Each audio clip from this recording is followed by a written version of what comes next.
Hi, Dr. Paul here from Chiropractic, and today we're going to talk about what is probably the most underdiagnosed source of back pain, the sacroiliac joint.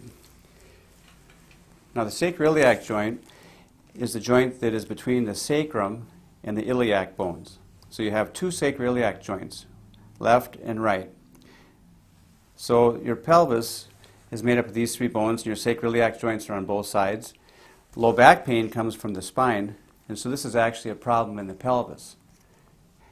This patient has a sacroiliac condition, and I'm going to show you where the sacroiliac joints are. Now, you have bony prominence on both sides of your pelvis, your iliac bones. If you slide on the inside, some people have little dimples here, and you'll have a little prominence on both sides, your posterior superior iliac spines. If you drop on the inside of that, you'll drop right onto the sacroiliac joints. So you'll feel a little indentation right through here. Quite often when you have a sacroiliac condition, it'll be tender in here on one side or the other, or sometimes both sides. Now like I said, when people say they have hip pain, I always say point to your hip, and quite often they'll point right back here. And that's probably going to be a sacroiliac joint. Now your hip joint is deep inside your pelvis out here and lower down. Okay, let's give this sacroiliac joint an adjustment and see how it helps. Now I'm going to demonstrate a sacroiliac adjustment.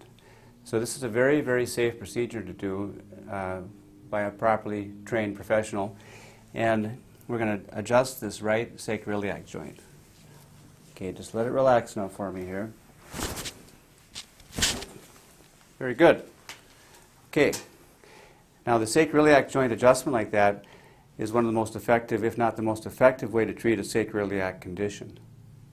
Some studies suggest that 25% or more of back pain problems actually come from the sacroiliac joint.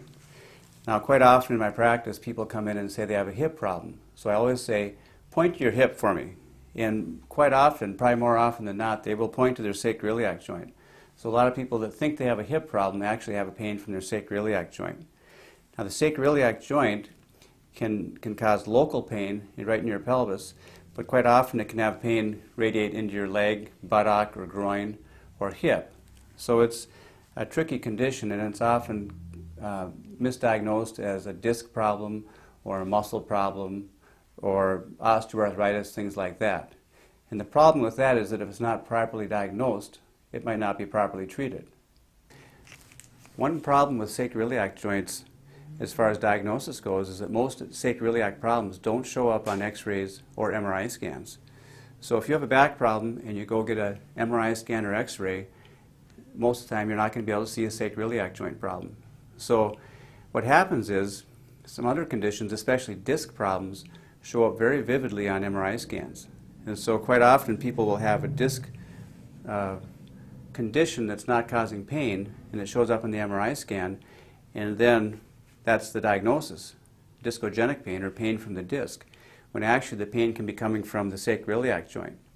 Now there's ways to differentiate between a sacroiliac joint and a disc problem. And we're not going to talk about that today because that gets a little bit involved, but there's basic tests we do in my office that differentiate between different sources of back pain. So that's quite a common problem where people get the wrong diagnosis. And if that happens, a lot of times they don't get the right kind of treatment. And if they don't get the right kind of treatment, quite often they don't get relief from their condition.